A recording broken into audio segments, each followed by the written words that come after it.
Watching CVR English, and this is World 360. 286 days in space, 4,577 orbits around the planet and flying over a distance spanning 195.2 million kilometers. NASA astronaut Sunita Williams has safely returned home. The astronaut, who went on an 8-day mission to space with fellow astronaut Butch Wilmore, was forced to stay in zero gravity for 9 months after the Starliner spacecraft she piloted to space developed multiple technical faults.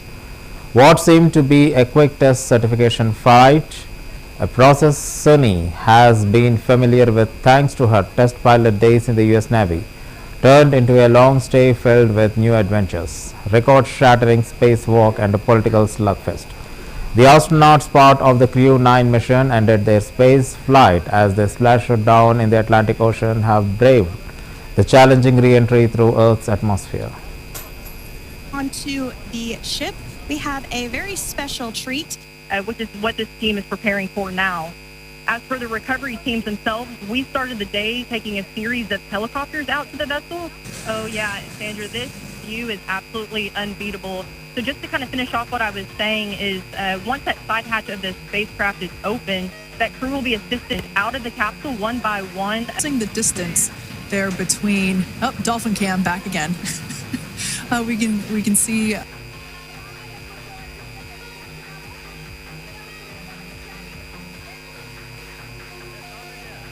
so once securely on. Welcome aboard the recovery vessel. Recovery personnel are completing final checks.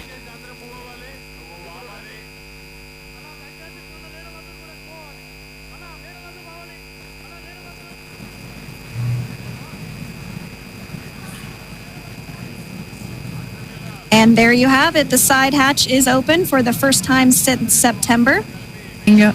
And there we do see Crew 9, some happy waves, smiles all around back on Earth.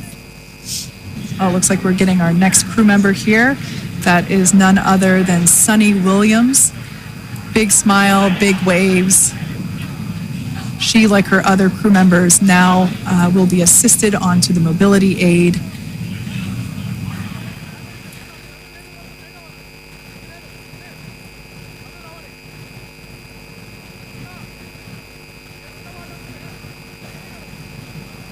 There we have it, some waves, some thumbs up, and some smiles.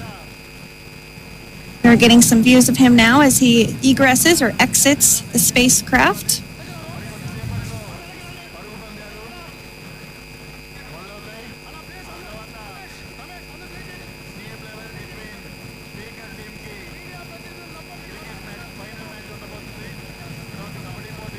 Once again, some elation and cheers there from Butch Wilmore.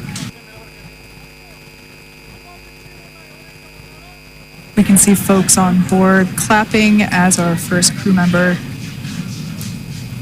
And that is NASA astronaut Nick Hague, commander of Crew 9, now out of Crew Dragon Freedom. Some smiles, thumbs up, and a wave. Can't get any better than that. Yeah. On to the... The people of Jalausan, the native village of NASA astronaut Sunita Williams, expressed immense joy and celebrated her safe return to Earth by performing Aarti.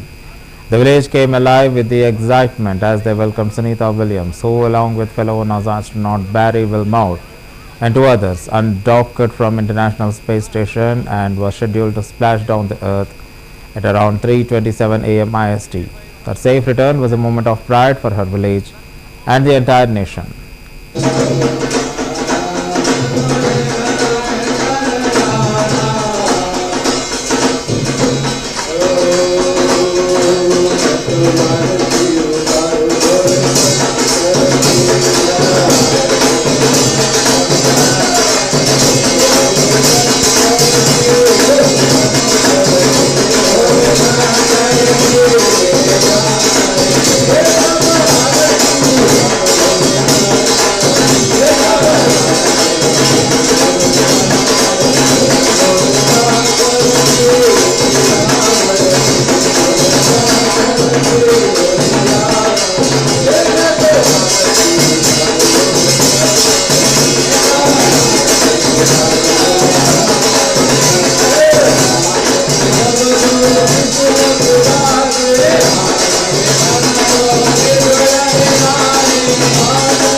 Israel began striking targets across Gaza, blaming Hamas for its refusal to release more Israeli hostages before negotiations on the second phase of the ceasefire. Israeli airstrikes on Gaza have killed several top Hamas leaders, including Mohammed Abu Watfa, head of Hamas Internal Security, and Abu Ubaida al-Jamasi, a key figure on the group's emergency committee. Palestinian health officials report at least 400 dead, including children, as strikes hit multiple areas.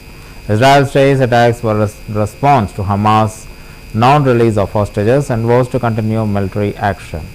With the ceasefire talks collapsed, Gaza braces for further escalation.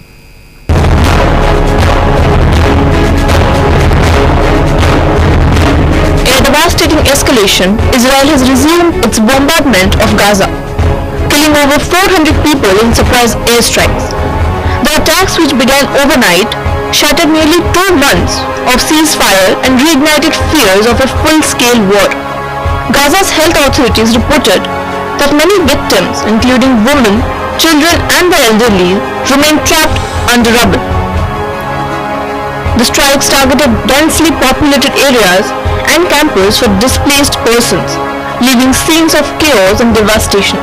Israel justified the assault, vowing to intensify military action until Hamas releases all remaining hostages. Israeli officials claimed the attack aimed to dismantle Hamas military and governmental infrastructure. However, Hamas accused Israel of violating the ceasefire agreement and endangering the lives of hostages. The international community reacted swiftly. Iran condemned the strikes, blaming the US for supporting Israel's actions. Egypt called the attacks a flagrant violation of the ceasefire, while Turkey denounced the violence as a grave violation of international law. The UN and EU urged an immediate end to hostilities, warning that continued military action would only deepen the humanitarian crisis. The ceasefire, which began in January, had initially led to a release of 33 Israeli hostages and 5 Thai nationals in exchange of 2,000 Palestinian prisoners. However, negotiations for further releases collapsed, leading to the resumption of violence. With 59 hostages still held in Gaza, families expressed fear for their loved ones' safety. As tensions rise, Israel is prepared for potential retaliation, cancelling schools near Gaza and halting train services to southern cities. The region remains on edge, with no clear path to peace in sight.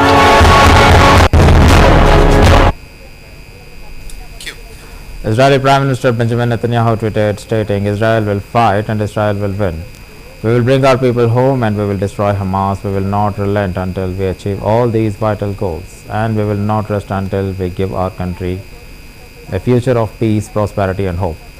In a follow-up tweet, Netanyahu also said Hamas refused offer after offer to release our hostages. In the past 2 weeks, Israel did not initiate any military action in the hope that Hamas would change course.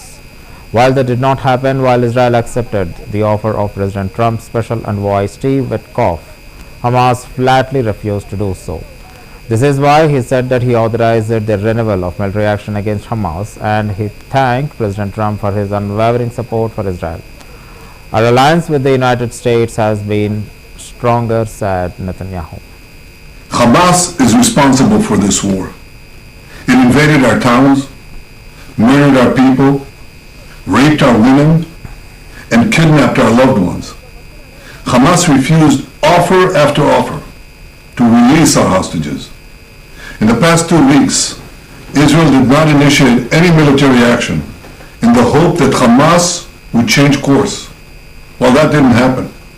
While Israel accepted the offer of President Trump's special envoy, Steve Witkoff, Hamas flatly refused to do so. And this is why I authorized yesterday the renewal of military action against Hamas. Israel does not target Palestinian civilians. We target Hamas terrorists. And when these terrorists embed themselves in civilian areas, when they use civilians as human shields, they're the ones who are responsible for all unintended casualties. Palestinian civilians should avoid any contact with Hamas terrorists.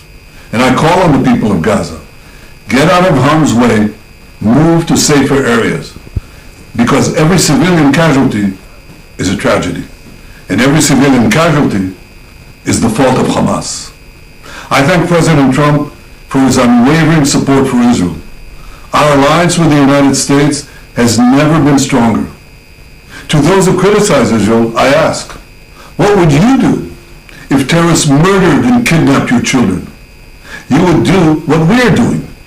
In the face of pure evil, free societies have no choice but to fight. So I want to assure all our friends around the world, Israel will fight and Israel will win. We will bring our people home and we will destroy Hamas. We will not relent until we achieve all these vital goals. And we will not rest until we give our country a future of peace, prosperity. A group of released Israeli hostages spoke publicly for the first time at Tel Aviv's Hostages Square on Tuesday to urge an immediate return to negotiations after Israel unleashed a devastating wave of airstrikes across Gaza, shattering a ceasefire with Hamas. Today the ceasefire has collapsed. For the 59 hostages still held in Gaza and their families, this moment brings renewed fear, not only of the ongoing attacks, but of a breakdown in negotiations that could bring them home. Every effort must be made to prevent further loss of innocent life and to ensure that diplomacy continues. This war must end and all hostages must be returned to their families. אחי הקטן איתן נשאר מאחור בגיהנום, ואני מרגיש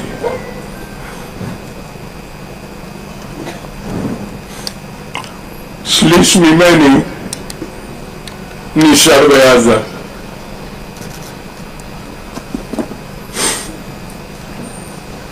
כל הסרטונים שיצאו בזמן האחרון, שגם אתם ראיתם, שלי ושל איתן, של מתן אנגרסט,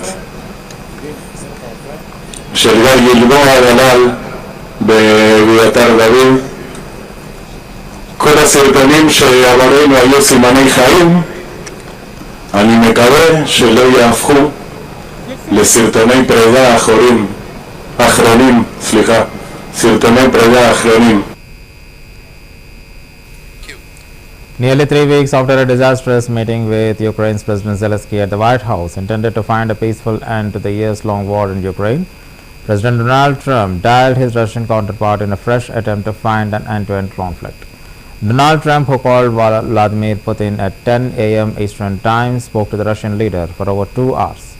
The call went well, said the White House. Both leaders negotiated on ways to secure a ceasefire in the Eastern European conflict zone. Tens of thousands of lives have been lost so far in the war that has been going on for more than 3 years. Even before the phone call, President Trump has already made it clear that he was ready to discuss what parts of captured Ukraine Russia will be allowed to keep. Moscow and Washington are already talking about dividing up certain assets. The US President has said over the weekend, European nations are worried that President Trump, who has not hidden his admiration for Russia's Putin, may agree to cede too much Ukrainian territory to Russia. They are also very concerned about the Ukraine is not being consulted on decisions that may be agreed upon the phone call.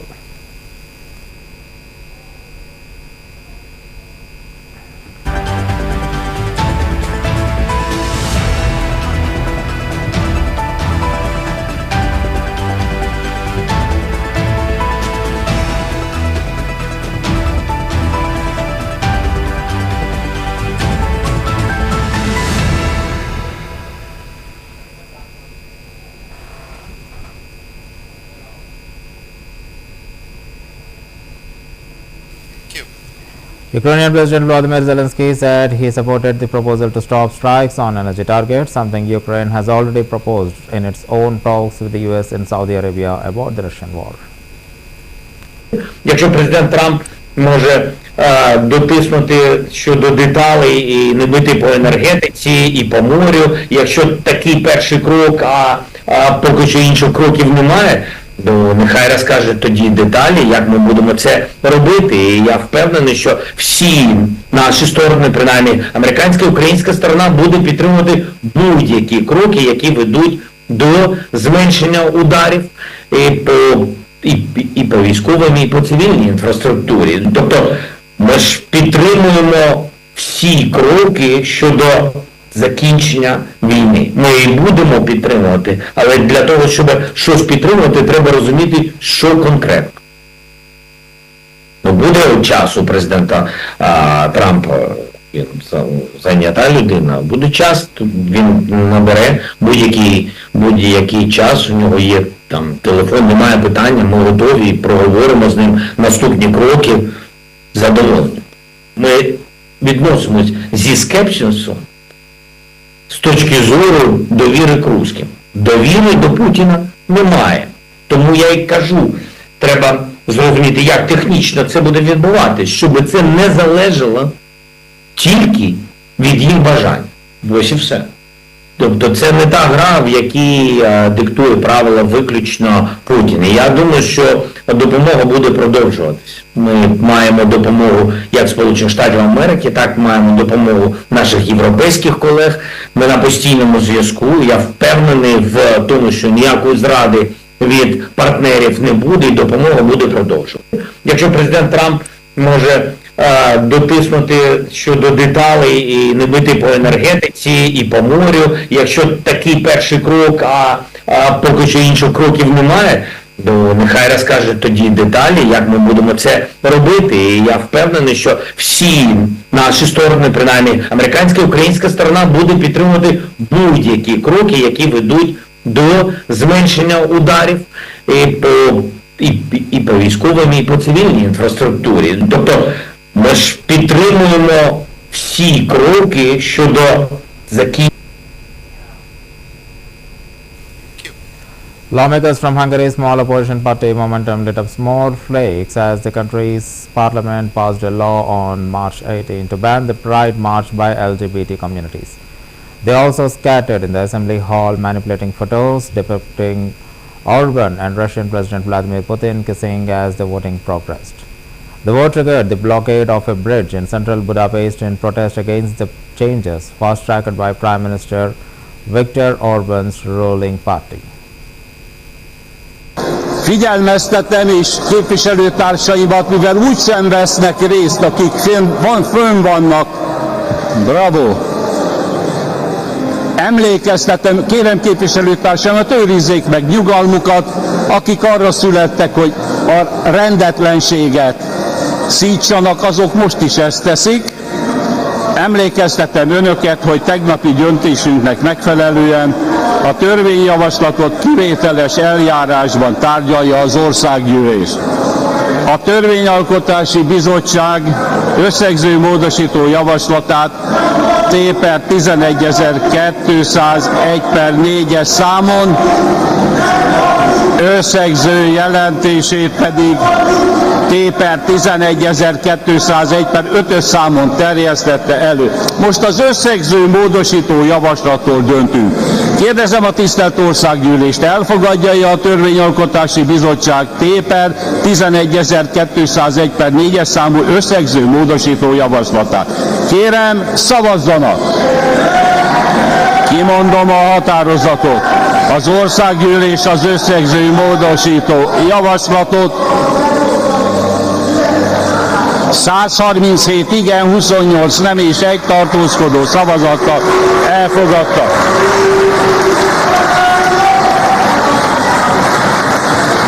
Most a zárószavazás következik, melynek során a törvényjavaslatnak az összegző módosító javaslattal módosított szövegéről döntünk. Kérdezem a tisztelt Országgyűlést, elfogadja-e a T/11.201-es számú módosító javaslat összegző módosító javaslattal módosított szövegét? Kérem, szavazzanak! Kimondom a határozatot. Az Országgyűlés a módosult törvény. Figyelmeztetem is képviselőtársaimat, mivel úgysem vesznek részt, akik fönn vannak. Bravo! Emlékeztetem, kérem képviselőtársamat, őrizzék meg nyugalmukat, akik arra születtek, hogy a rendetlenséget szítsanak, azok most is ezt teszik.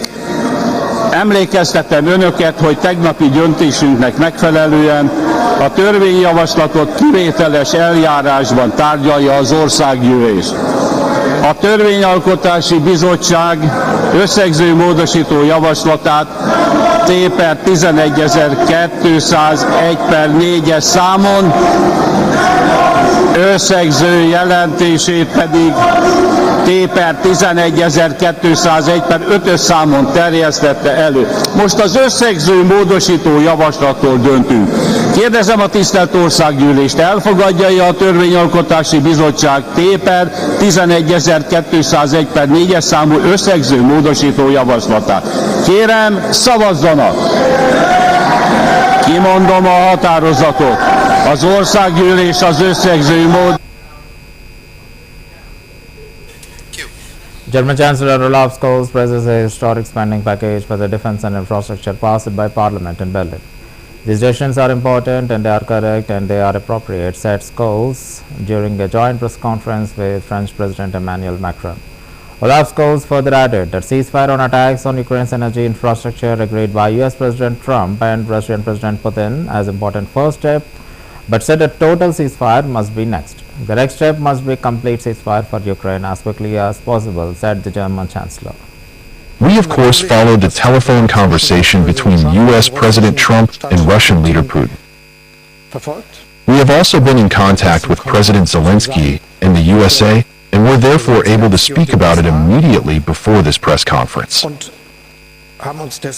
We are in complete agreement that the goal of all efforts must be a just and lasting peace for Ukraine. Das Ziel aller Bemühungen muss ein gerechter und dauerhafter Frieden für die Ukraine sein.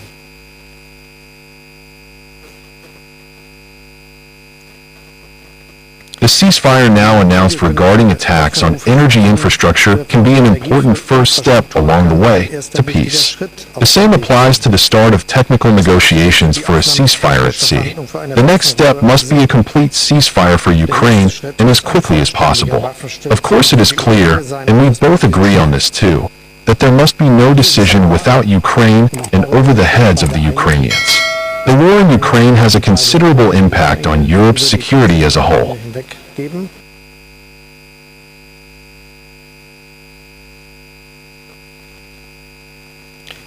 And that is why we want to improve our defense capabilities quickly and consistently. All EU member states must do more for defense. This will remain one of the central tasks at national and European level for the coming years and decades. By strengthening the European pillar of NATO, we are strengthening the transatlantic alliance as a whole. Let me turn to the current situation in the Middle East. We are very concerned about the civilian casualties in Gaza now that fighting has resumed there. Our particular concern in Germany is, of course, for the remaining hostages. This is also the case in France, and the largest group among them are German-Israeli double standards. My clear call to Hamas remains: release the hostages at last. What is important is that the political future of the Gaza Strip as a whole must be discussed. The Arab League plan provides a good basis for this. We, of course, followed the telephone conversation between U.S. President Trump and Russian leader Putin. We have also been in contact with President Zelensky in the USA and were therefore able to speak about it immediately before this press conference.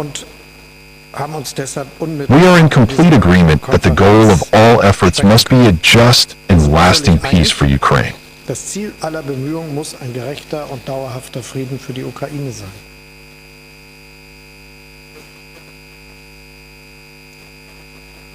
The ceasefire now announced regarding attacks on energy infrastructure can be an important first step along the way to peace. The same applies to the start of technical negotiations for a ceasefire at sea. The next step must be a complete ceasefire for Ukraine and as quickly as possible. Of course it is clear, and we both agree on this too, that there must be no decision without Ukraine and over the heads of the Ukrainians. The war in Ukraine has a considerable impact on Europe's security as a whole.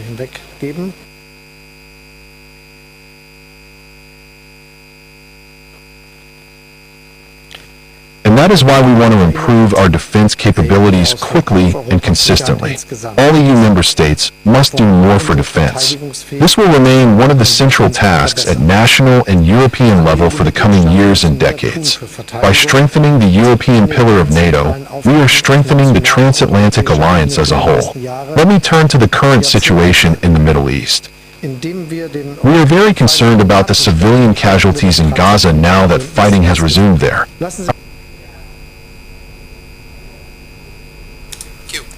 Germany's outgoing parliament has passed an increase in government borrowing, which includes a change in the country's debt rules. The conservative CDU, CSU and the central-left SPD, who are currently in talks to form the coalition, have proposed a 500 billion euros fund for the infrastructure.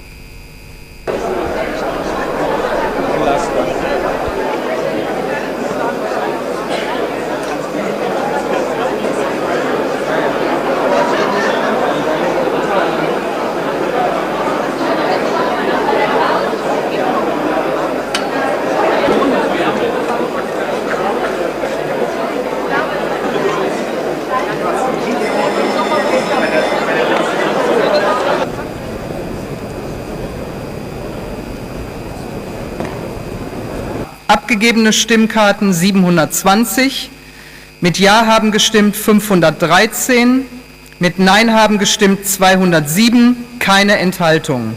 Nach Artikel 79 Absatz 2 Grundgesetz ist zur Annahme des Gesetzes die Mehrheit von 2/3 der Mitglieder des Deutschen Bundestages erforderlich. Das sind 489 Ja-Stimmen. Der Gesetzentwurf ist mit der erforderlichen Mehrheit angenommen.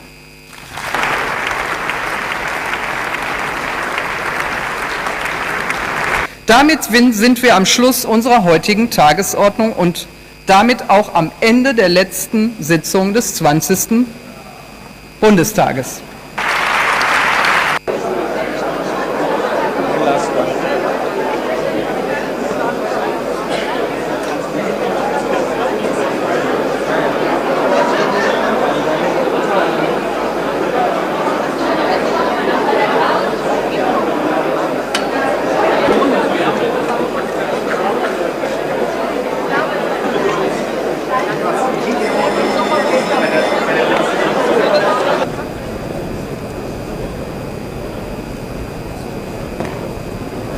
Abgegebene Stimmkarten 720, mit Ja haben gestimmt.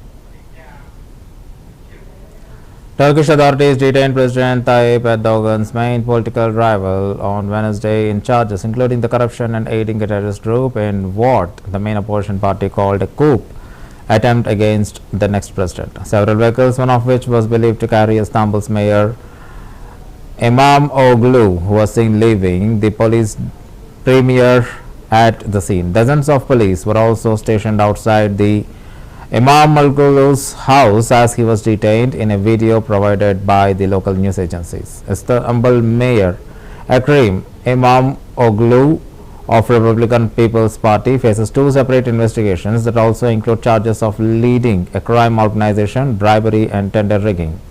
His party was poised within the days to name him the challenger to Erdogan, who has run Turkey for more than 2 decades. The two-term mayor is widely seen as a competitive in any future poll.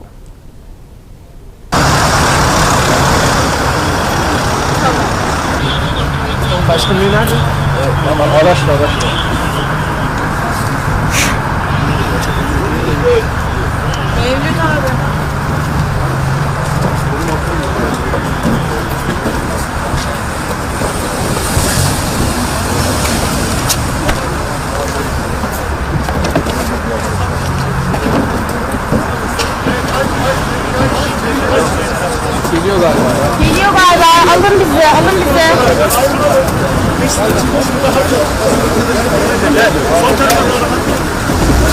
Oğlum yola. Gel.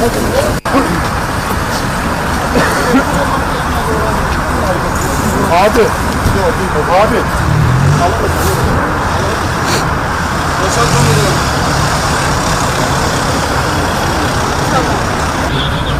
Başkanlığı nerede? Araçla.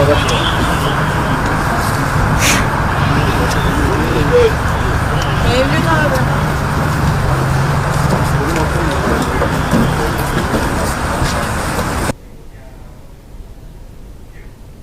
That's the end of the World 360. Stay tuned to CVR News English.